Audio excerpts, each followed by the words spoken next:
Welcome to Practice English Conversations. Are you ready to practice your English and become more fluent? Let's get started.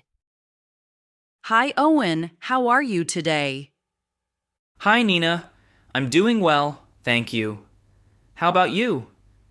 I'm good too, thanks.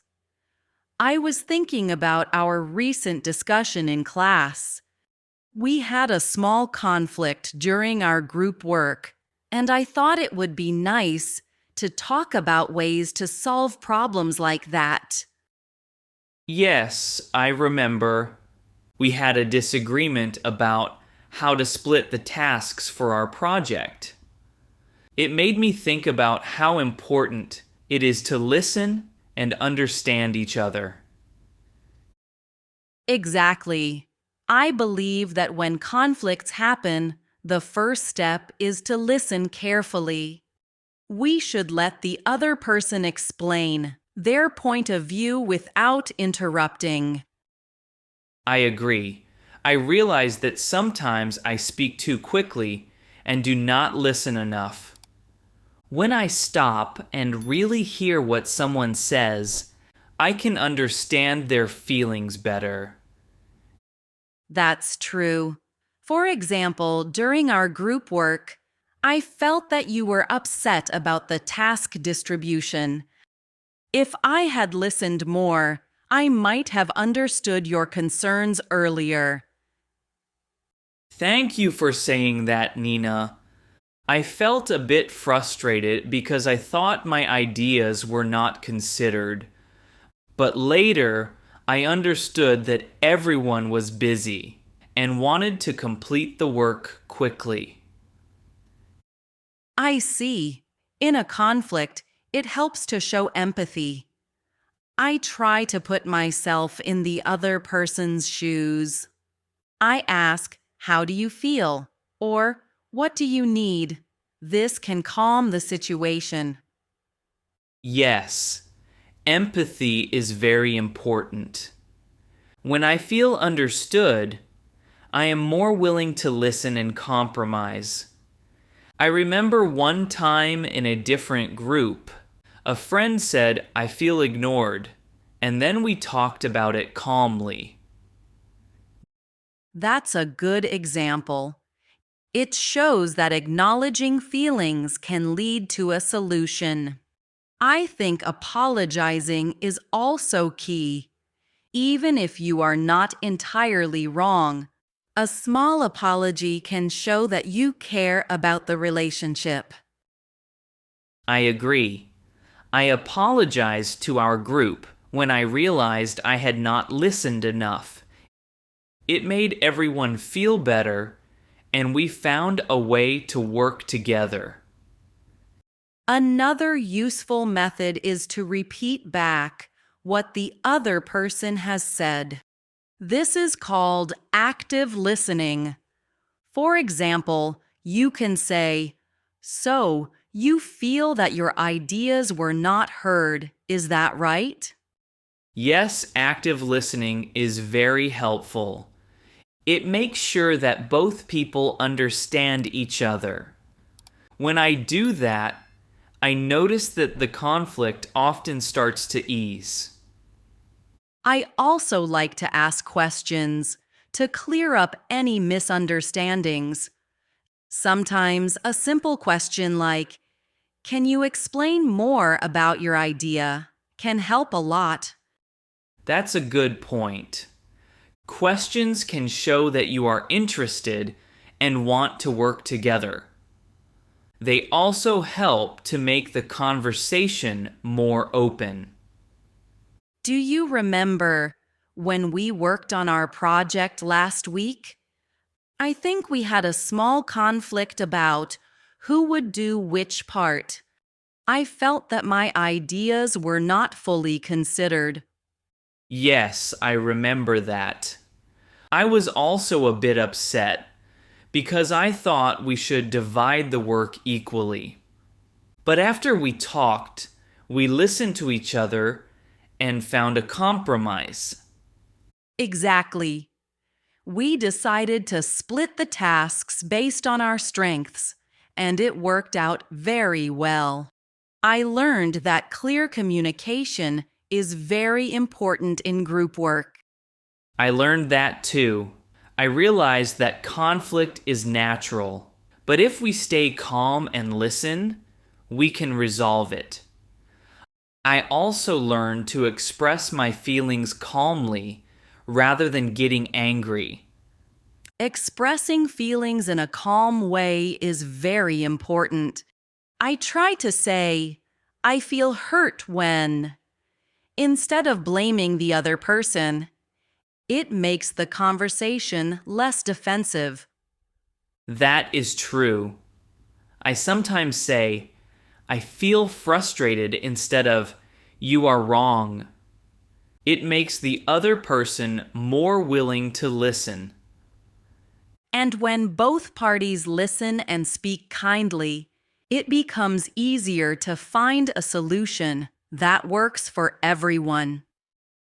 Yes, and sometimes taking a short break from the conversation can also help. If things get too heated, stepping away for a few minutes can cool down emotions. I agree. A break gives everyone time to think and come back with a clearer mind. I once left a heated discussion for 5 minutes, and when I returned, we solved the issue quickly. That's a great strategy. Also, I think it helps to focus on the problem, not on the person. We need to work on the issue together instead of blaming each other. Yes, focusing on the problem makes it easier to find a solution. I always try to say, let's solve this issue, rather than, you made a mistake. I like that. It creates a team spirit. After all, we are working together to achieve a goal. Exactly. I also think that once a conflict is resolved, it is important to move on and not hold grudges. That is very important. Holding grudges can affect our future communication and trust. I try to forgive and learn from the situation. Me too. I believe every conflict teaches us something. Sometimes it makes us stronger and more understanding of others. Speaking of learning, I attended a workshop on conflict resolution last month. It taught me techniques like active listening, empathy, and finding common ground. That sounds very useful, Owen. I have not attended a workshop yet, but I would like to learn more about these techniques. They can help in both personal and professional life. Yes, I found it very helpful. For example, I learned to use I statements like I feel instead of you always. It makes the conversation more respectful. I've read about that. Using I statements shows that you are taking responsibility for your feelings and it does not put the other person on the defensive. Exactly. I also learned that sometimes it is best to agree to disagree. Not every conflict has to be fully resolved. Sometimes understanding each other's point of view is enough. That is a good point. If we understand why someone thinks differently, we can respect their opinion and move on. Yes, and then we can focus on what we have in common rather than our differences. I feel that these techniques not only help in resolving conflicts, but also improve our overall communication skills. I agree. Better communication makes all our relationships stronger. whether in the workplace, among friends, or within our family. Do you think that these conflict resolution skills can be learned, or are they something we are born with? I believe they can be learned.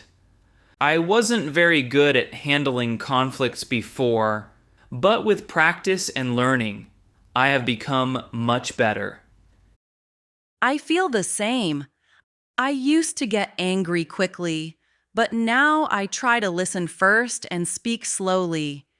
It has helped me in many situations. It's all about practice.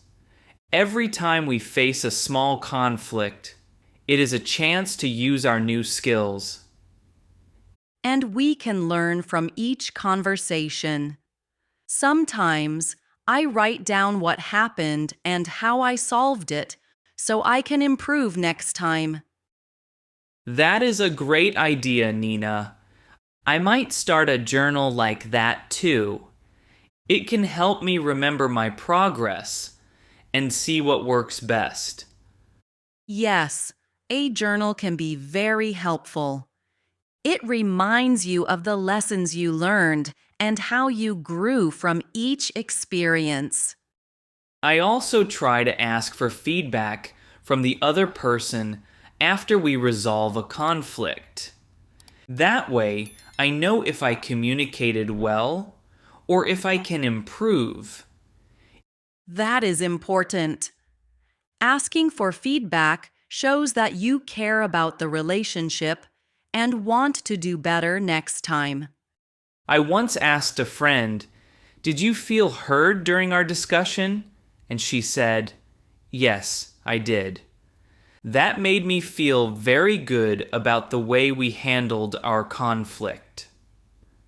That must have been encouraging. I think if more people try to listen and understand each other, many conflicts could be resolved peacefully. Absolutely. The key is to be patient, open-minded, and respectful. Even when we disagree, we can find a solution that works for both sides. I agree, Owen. I believe that every conflict, no matter how small, is an opportunity to grow and learn about ourselves and others. Well said, Nina. I feel that our conversation today has helped me understand more about conflict resolution. I will try to use these techniques in my future interactions. Me too. Let's keep practicing these skills, and perhaps we can help our friends and colleagues learn them as well. That's a great idea. Sharing these methods can create a more positive and supportive environment for everyone. Thank you for this wonderful conversation, Owen. I feel more confident about handling conflicts now, and I appreciate your honest and calm discussion. Thank you, Nina. I enjoyed our chat as well. It always helps to share our thoughts and learn from each other. I look forward to talking with you again soon. Absolutely. Let's keep in touch and maybe even attend a workshop on communication together sometime. I would like that very much, Nina. Until then, I will continue to practice active listening and empathy in my daily conversations. That's a great plan, Owen. I will do the same. Have a wonderful day. And I hope our next conversation is just as helpful and positive. Thank you, Nina. You too. Take care and goodbye. Goodbye, Owen. Great job practicing with us today. Don't forget to like this video, subscribe to the channel, and hit the notification bell so you don't miss our next English conversation. See you in the next video. Keep practicing and stay confident.